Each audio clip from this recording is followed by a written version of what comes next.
আমার পেছনের এই হেডিংলির ঐতিহাসিক মাঠে কাল থেকে শুরু হয়ে যাবে ভারত বনাম ইংল্যান্ডের বহু প্রতীক্ষিত টেস্ট সিরিজ, 5 ম্যাচের টেস্ট সিরিজ।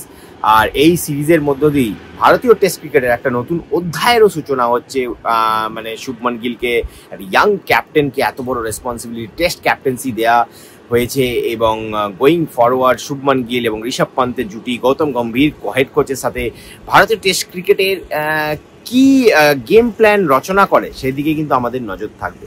যাই হোক, কালকের ম্যাচের ব্যাপারে যদি আমরা কথা বলি, হেডিংলির ওয়েদার দেখতেই পাচ্ছেন, প্রচণ্ড গরম, অলমোস্ট 30 ডিগ্রি।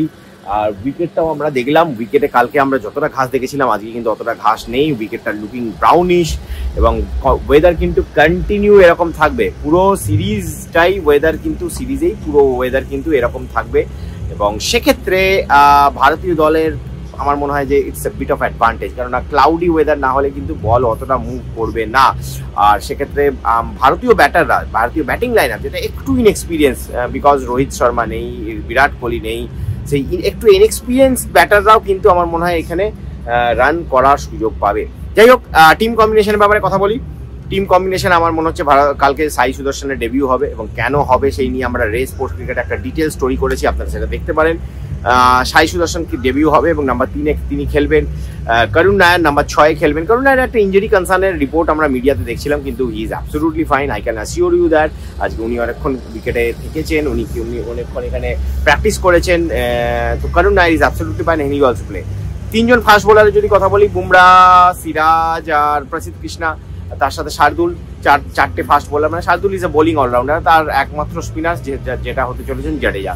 এই হতে চলেছে ভারতীয় দলের লাইন আপ। বাকি তো আপনারা জানেনই, কেএল রাহুল, যশস্বী ওপেনিং, নাম্বার 3-এ সাই, নাম্বার 4-এ হচ্ছে শুভমান, নাম্বার 5-এ ঋষভ, আর নাম্বার 6-এ জাডেজা। তো এই হচ্ছে মোটামুটি ভারতীয় দলের ব্যাটিং লাইন আপ হতে চলেছে এবং ইংল্যান্ডের টিম প্লেইং 11 তো কালকেই অলরেডি অ্যানাউন্স হয়ে গেছে।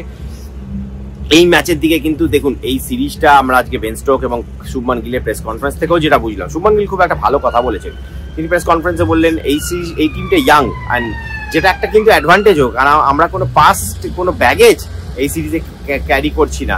আমরা মানে একদম ফ্রেশ মাইন্ডে এই সিরিজ খেলতে নামছি এবং সেরকমই কিন্তু আমরা দেখলাম বেন স্টোকসের দিকেও। বেন স্টোকসের কথাতে কথা মনে হলো যে যদিও বিরাট রোহিত নেই, কিন্তু এই ভারতীয় দলকে কিন্তু যথেষ্ট ইংল্যান্ড সমীহ করছে। যদিও ইংল্যান্ড অবশ্যই তাদের ট্র্যাডিশনাল পাস বল অ্যাপ্রোচেই কিন্তু খেলতে নামবে, কিন্তু অনেক সময় পাস বল ব্যাকফায়ারও করে এবং সেটাই হবে ভারতীয় দলের ক্ষেত্রে, ভারতীয় বোলিং লাইন আপ হোক বা ব্যাটিং এর ক্ষেত্রে, সেটাই হবে সব থেকে বড় মোমেন্ট। সেই কি মোমেন্টটাকে যদি ভারত ধরতে পারে বা ভারত যদি নিজের ফেভারে আনতে পারে, তাহলে কিন্তু এই সিরিজে এবং এই ম্যাচেও তাদের একটা কিন্তু আমি কিন্তু একদম পিছিয়ে রাখবো না, তাদের একটা যথেষ্ট আমি কি বলবো জেনুইন চান্স থাকবে।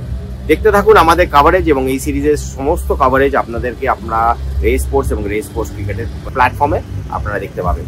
রেস স্পোর্টসের জন্য হেডিংলি থেকে আমি সন্দীপন ব্যানার্জি।